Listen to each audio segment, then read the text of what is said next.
Oi, pessoal, voltamos então, certo? Então, hoje nós vamos começar a falar sobre os autômatos finitos, ok?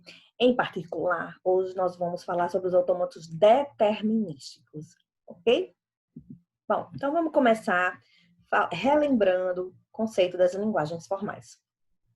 Bom, as linguagens formais são mecanismos formais que servem para representar e especificar linguagens, tá? Essa representação pode ser feita por reconhecedores e por geradores, tá? Os reconhecedores são aqueles dispositivos formais em que servem para reconhecer cadeias, dizer se essas cadeias pertencem ou não a uma dada linguagem. Por exemplo, os autômatos que nós vamos estudar hoje, tá? Um outro tipo de reconhecimento pode ser feito pelas gramáticas, tá? Que são exemplos de geradores. Ok? Vamos para frente. Bom, na primeira aula eu falei para vocês que a gente tinha que se fazer uma pergunta quando se tratava de teoria da computação. Então, o que é um computador? E para responder essa pergunta, a gente precisava de modelos abstratos de computadores, tá? Então, existe toda uma hierarquia, uma classificação dos tipos de linguagens formais. Hoje nós vamos começar a falar do modelo de computador mais simples que existe, que são as máquinas de estados finitas, ou os autômatos finitos, tá? Então, os autômatos finitos são bons modelos de computadores com uma quantidade extremamente limitada de memória. Vocês podem estar se perguntando para que a gente vai estudar um computador com uma quantidade tão limitada de memória? Hã? Pois é, eu quero que vocês pensem que nós não estamos falando aqui dos computadores tradicionais, que tem um gabinete, um monitor, né, um mouse, um teclado ou notebooks. Não, nós estamos falando de computadores de uma maneira geral. Computador é tudo aquilo que recebe uma entrada, computa os dados e fornece uma saída, tá? Então, aqui nós estamos falando de microprocessadores, de CLPs, por exemplo, de computadores que estão embarcados em celulares, em relógios, tá? Então, qualquer dispositivo eletrônico que seja capaz de computar. Bom, como exemplo de aplicação de um autômato finito, a gente pode falar de um controlador de porta automática. Aquelas portas que tem um sensor, né? Quando a gente chega perto, a porta abre, a gente passa e a porta fecha, tá? Então, para esse tipo de aplicação, a gente não precisa de um computador super potente, que tenha muita memória, tá? Então, nesse caso aqui, computadores simples, que podem ser modelados por um autômato finito, são super adequados, tá? Bom, vamos falar então de uma definição informal de um autômato. Eu já até adiantei para vocês que um autômato é um reconhecedor de cadeias de uma linguagem. Então, imaginem uma caixa preta em que as cadeias entram, esse autômato vai processar e dá como saída um sim ou um não, para dizer se a cadeia pertence ou não à linguagem desse autômato, tá? Vamos falar então agora formalmente dos autômatos determinísticos, tá? Bom, o que quer dizer determinístico, gente? Bom, para um autômato, é aquele tipo que existe apenas um estado para o qual ele pode transitar, a partir do estado atual em que ele se encontra e de uma certa entrada, tá? Então, no caso dos autômatos determinísticos, só existe um caminho a ser percorrido, dado que ele está nesse estado e lendo uma entrada, ok? Olha só um exemplo. Então, imagine que nós estamos em Q1 e estamos lendo uma entrada A. Só existe um caminho possível a ser percorrido. Q1 lendo A me leva a um estado Q2, tá? Isso não acontece com os autômatos não determinísticos, porque eles podem se encontrar em mais de um estado ao mesmo tempo. Vamos ver um exemplo. Olha só, dado um estado Q1 e uma certa entrada A, nós podemos estar nos estados Q2 e Q3 ao mesmo tempo, ok? Então, o que classifica, o que determina um autômato finito determinístico é justamente isso. É ele só poder ter uma transição possível para um estado e uma entrada, tá? Quando a gente não especifica o tipo de autômato e se fala apenas autômato finito, a gente está falando do determinístico, ok? Bom, vamos agora para uma definição formal dos autômatos finitos, determinísticos.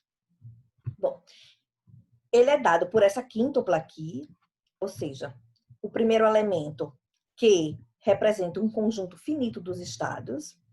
Depois nós temos sigma representando um conjunto finito dos símbolos de entrada. Temos as funções de transição. A função de transição tem dois parâmetros, gente. Um estado e uma entrada, tá? E o retorno dessa função de transição aqui é um outro estado. Ou seja, para qual estado nós vamos quando nós estamos em Q e lemos A. Ok? Bom, então se Q é um estado e A é um símbolo de entrada, então a função de transição de Q lendo A é igual a P. Isso quer dizer que vai existir um marco de Q para P com uma transição rotulada de A. Certo? Como esse exemplo aqui. O quarto elemento da nossa quíntupla é Q0. Q0 representa o estado inicial do autômato, por onde nós vamos começar a simulação, tá? E F representa o conjunto dos estados finais, ou estados de aceitação. F é um subconjunto de Q, tá? Então, alguns estados vão fazer parte desse conjunto dos estados finais. E o que vem a ser estados finais? Bom, quando a gente simula um autômato, a gente vai percorrendo esses estados de acordo com os símbolos da cadeia de entrada.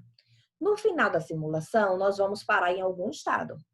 Se esse estado que a gente parou for um desses estados finais, isso significa que a cadeia de entrada foi aceita pelo autômato.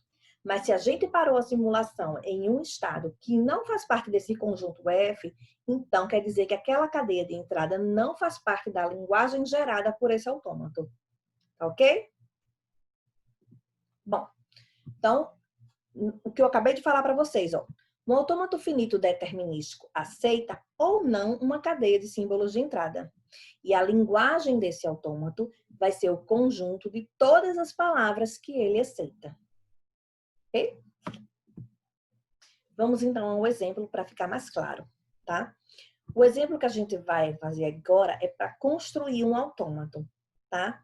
Então, como é que a gente raciocina? Qual seria a estratégia que a gente usa para construir um autômato, tá? Nós vamos falar aqui do autômato que aceita todos e somente as strings de 0, 1 que tem uma sequência 0, 1 em qualquer lugar da string. Tá? Lendo essa descrição de outra forma, ficaria o seguinte. A linguagem L é composta por todas as cadeias W, tal que W é dessa forma aqui, ó. X, 0, 1, Y, onde X e Y são quaisquer cadeias de 0, 1, desde que tenha a substring 0, 1 aqui no meio, tá? Então, a primeira coisa que a gente faz quando queremos construir um autômato é listar exemplos de cadeias que são aceitas e exemplos de cadeias que não são aceitas por esse autômato. Por exemplo, aqui, ó. Essas cadeias pertencem à linguagem L. Essa primeira cadeia 0, 1 pertence à linguagem sim. X, nesse caso, é vazia e Y também é a cadeia vazia, tá? Mas nós temos o 0, 1 aqui. Esse outro exemplo aqui também pertence à linguagem. X, no caso, é 1, 1, o Y é o 0 e nós temos a substring 0, 1 aqui no meio. E essa outra, da mesma forma, também temos a substring 0, 1. Aqui tem os exemplos de cadeias que não pertencem a L. Por exemplo, a cadeia vazia não pertence. Por quê? Porque nós somos obrigados a ter pelo menos o 0, 1 aqui no meio. Tá? A cadeia composta só pelo símbolo 0 também não pertence à linguagem, porque a gente precisa ter um 0 seguido de um 1. E aqui não tem. E essa terceira cadeia também não é aceita, porque nós não temos uma sequência de 0 seguida de 1. Tá? Então, agora que a gente já entendeu o que é que a linguagem diz, o que é que a linguagem aceita, a gente começa a raciocinar. Bom, qual é a estratégia, então? Nós vamos fazer de conta que nós somos o autômato, tá? E pensar em todas as possibilidades que existem. Vamos pensar o seguinte. Nós temos a primeira situação em que a substring 01 ainda não foi vista, tá? Nós estamos no primeiro estado do autômato, mas ainda não conseguimos ler uma substring 01, tá? Ok? Bom, então nessa primeira situação, vamos imaginar que a última entrada, o último símbolo recebido da cadeia foi o número 1. E aí, para essa situação, gente, a gente não pode aceitar ainda, ou seja, não podemos passar para um estado final, porque a gente ainda não tem o 01. Então, vamos ficar esperando o 0 e depois o 1, tá? Bom, então, a partir daqui, dessa situação, a gente tem duas possibilidades. A primeira é vir um 0 depois desse 1, e a segunda é vir um outro 1, tá? E aí, se acontecer de vir um 0, vocês concordam comigo que a nossa situação melhorou? Por quê? Porque nós já recebemos um 0 e agora só falta esperar chegar o número 1, né? Para completar a substring 01. Isso significa que nós podemos passar para um outro estado do autômato, o estado Q2, tá? Então, a gente já pode escrever aqui a nossa função de transição. Então, a função de transição de Q1 lendo 0 me leva a um outro estado Q2, ok? Mas, e se por um acaso vier um outro 1 depois do último 1 lido? Nesse caso, a nossa situação não melhorou. Nós continuamos aguardando chegar um 0 e depois um 1. Então, nós continuamos na mesma situação. Então, a função de transição aqui vai ser Q1 lendo 1 me leva ao próprio estado Q1, tá? Bom, agora uma outra situação. O nosso 01 ainda não foi lido, mas a última entrada foi 10, como nesse caso aqui, tá? Então, nós estamos no estado Q2, ok? Novamente, nós temos duas possibilidades. Se depois desse 0 pode vir um 1 ou pode vir um outro 0. Se depois desse 0 vier um 1, ótimo, completamos a nossa substring 01. Isso significa que qualquer coisa que venha depois aí desse 1 não vai nos importar, porque nós já temos o 01 e a string vai ser aceita de qualquer forma, ok? Então, aqui nós passamos para um outro estado Q3. E esse Q3 deve ser um estado de aceitação, tá? Então, função de transição de Q2 lendo 1 vai me levar a Q3, que é um estado de aceitação. Porém, se depois desse 0 vier um outro 0, então nós continuamos na mesma situação. Lemos um 0 e estamos aguardando chegar um 1 logo depois, tá? Então, continuamos no mesmo estado. Função de transição de Q2 lendo 0 me leva a Q2 novamente, tá? Bom, agora a terceira situação é essa aqui, a do estado Q3. A substring 01 já foi vista, tá? Então, tudo que vier depois, não importa. A substring já tem que ser aceita. Então, nesse caso aqui, ó, depois do 1, ou seja, depois do 01, pode vir um 0 ou pode vir um 1. Não importa. Independente do que venha depois, de qual a sequência que vai vir, a substring tem que ser aceita. Então, a função de transição de Q3 lendo 0 vai ser igual à função de transição de Q3 lendo 1, que é igual ao próprio Q3, tá? Então, construindo o nosso autômato, a resposta fica essa aí, ó. A nossa quíntupla, então. Conjunto de estados, Q1, Q2 e Q3. O nosso estado inicial foi Q1. O nosso conjunto de símbolos 01, né? As nossas funções de transição, que nós definimos aqui. E o conjunto de estados finais é igual a Q3, né? Só temos um estado final. Ok? Bom, vamos falar então das representações dos autômatos, tá? Existem duas notações bem intuitivas para representar os autômatos. A primeira delas são os diagramas de transição. E a segunda, a tabela de transições, tá? Eu já apresentei para vocês um pouco sobre o diagrama de transições, mas nós vamos ver agora mais detalhadamente. Bom, então, num diagrama de transições para um autômato, a gente precisa seguir essas regrinhas aqui, tá? Então, para cada estado que tiver aqui em Q, a gente vai definir um nó. Um nó é um círculo, tá? Uma bolinha em que a gente vai rotular o nome dos estados. Dessa forma aqui. Então, estou dando um exemplo em que nós temos 3 estados, P, Q e R. Bom, para cada estado que exista nesse conjunto Q e cada símbolo de entrada que tem aqui no sigma, a gente vai ter que definir uma função de transição, tá? Então, a função de transição de Q lendo A é igual a P. Isso significa, então, que aqui no meu diagrama eu vou ter um arco rotulado com o símbolo de entrada do estado P, Q para o estado P, tá? Como vocês estão vendo aqui. Agora, se por um acaso existem vários símbolos com a transição de Q para P, o arco vai ser rotulado com todos eles. Assim, ó.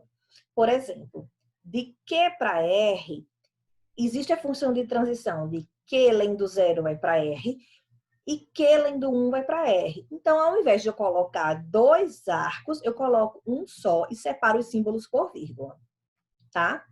Bom, o que é importante eu falar aqui dessa regrinha da função de transição?